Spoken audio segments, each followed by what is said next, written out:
Hey there, welcome to this video. My name is Amanda. I'm a hand embroidery artist, and in this video I wanted to share with you how to embroider a simple tree. I'd like to thank my sponsor, This Month's Craft, for supporting this video. They've got something really exciting I can't wait to share with you, so stick around to learn more. So there are several different ways to embroider trees, and I just drew up a few different designs of some ideas I had. These are just sketches, and I'm just going to be sharing one of these as an example in the tutorial, but I just figured I would kind of quickly go through how I like to embroider trees in a variety of different ways. The first way that I generally stitch trees is with the long and short stitch. So I normally would kind of draw the trunk of the tree and then the general shape that I wanted it to be, and then add in lines for where I want to shade things. I have a tutorial for pine trees, which these are very simplified versions of the pine trees, but I have a tutorial that's kind of thread painting for a pine tree, and I'll make sure to link that in this video if you are interested in that technique as well. But generally, even for a tree that has more fluffy leaves, I guess you could call it, I think the long and short stitch is fine for that. You can use a lot of different shades of colors. The other way that I really like to embroider trees is just starting with the trunk of the tree, which is what I'm going to do in this example. And I'm just going to go ahead and stitch the trunk and the branches and then fill in the tree with French knots in a variety of colors. I am using this Presentia thread today, which is a high quality floss that's very similar to DMC. I think some of the colors are ever so slightly different, and I haven't used it before, so I'm going to try it out today. I'll leave a link if you're interested in trying this out as well. And I picked just 3 different shades of green and just a general like mousy brown color for the trunk, just to keep things simple. But I do think that using a spectrum of different shades of green really makes the tree look a little bit better than just using one shade of green. It can look very flat that way. So regardless of what you're doing, if you're using French knots, colonial knots, or long and short stitch, I would generally recommend to use a variety of different shades of colors. You can also elaborate and add even more colors of brown into the trunk, but because I'm going to keep this really small today, I'm just going to stick with one color for the trunk to simplify it, because I think the hardest part about trees is not really stitching the branches and the trunk, but more how to stitch and fill it in with the leaves. The final way that I have not really used that often, but I think it looks really cool and a little bit more abstracted, is if you use satin stitches instead of the long and short stitch. So if you want a tree that's a little less realistic and, like I said, more abstracted, you could add in the satin stitch using a variety of different shades of colors, especially in a tree like this. I think you could do the trunk of the tree with the long and short stitch or the split stitch, and then you could fill in some of these areas with satin stitches going every which way. Like if you want to do some at a different direction, and then fill them in, like say you do some of them right here like that, and then some like this, or you can keep them all the same, but I think it would add kind of an interesting texture if you kind of mixed it up like this and filled it in similar to kind of how I'm laying out the lines for all of these different shapes in the tree. So that's another way that you could definitely do it, but I'm rambling at this point, so I'm going to go ahead and hop into the tutorial to share with you how to do a French knot tree. This video is kindly brought to you by This Month's Craft. If you love crafting, but sometimes you find yourself stuck on what project to start next, you are going to love what I have to share with you today. This Month's Craft is a subscription box designed for creative enthusiasts and DIY lovers who want to explore new projects without the hassle of gathering supplies or figuring out what to make next.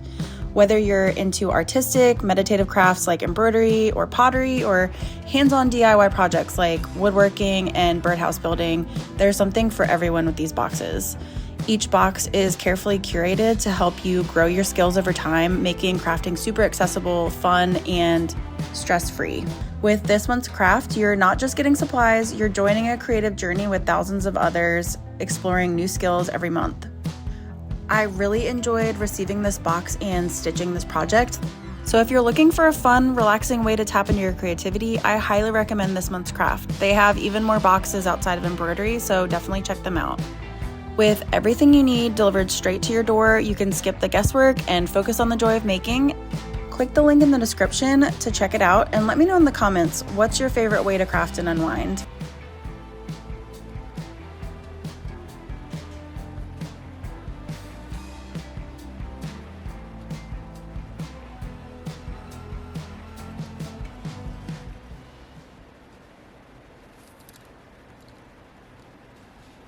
For the trunk, I'm sticking with a simple brown color. You can add in more if you feel like you want to add more detail, but I'm just going to long and short stitch the trunk of the tree. I have a little system that I think helps with trees. They can be kind of tricky to stitch, but I find it easiest to start at the base of the trunk and then extending the stitches along to the main branches. Then I begin to add French knots into the tree, working from dark to light, and I make sure to overlap some of the knots on the top of the branches. Once I'm happy with the amount of leaves and colors used, I'll add in finer details like more tiny branches. I know that's a lot of information all at once, but I'll walk you through each step in this video.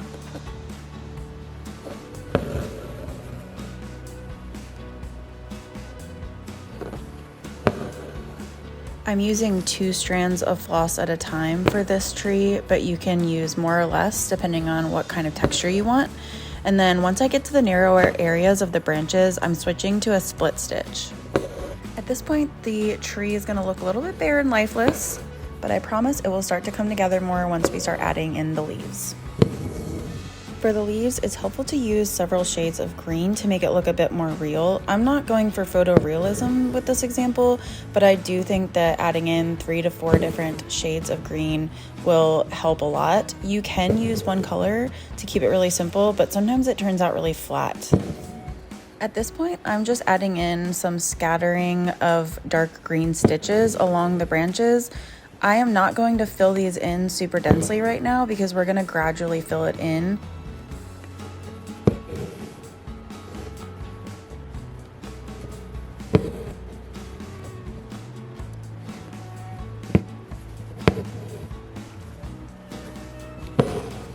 Now I'm working with the next darkest color and I'm beginning to fill in even more of the areas of the branches with French knots. With this color, I'm adding in some more knots next to the darker stitches, but I also begin to extend them out a little ways off the branches. It's okay if some of the knots appear to be floating or if everything looks a bit sparse right now. We're just going to gradually fill everything in.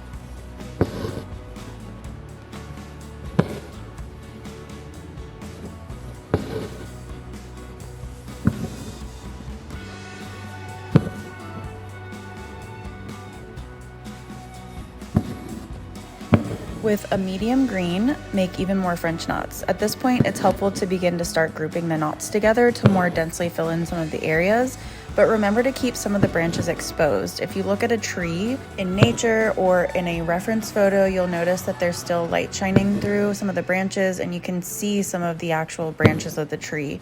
You don't want to pack everything so tightly that it looks very artificial.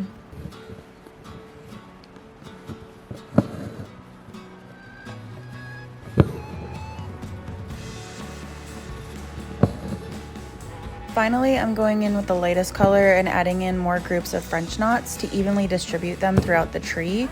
This will really make everything pop because adding in enough contrast makes it look a little bit more lifelike.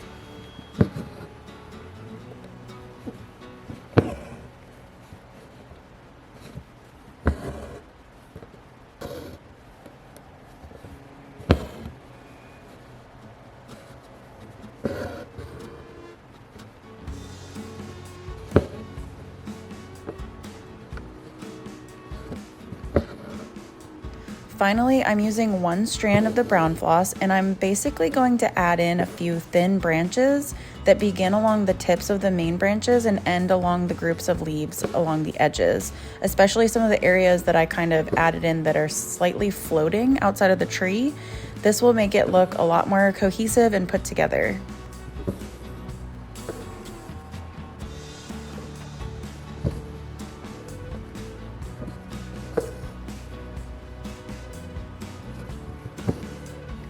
Once you're happy with the branches, take a look at the overall composition of the tree. Do you like the leaves and colors? Do they appear to be balanced? Are you happy with the overall shape of the tree? If you feel like you need to add more stitches or colors, go back through and add some more.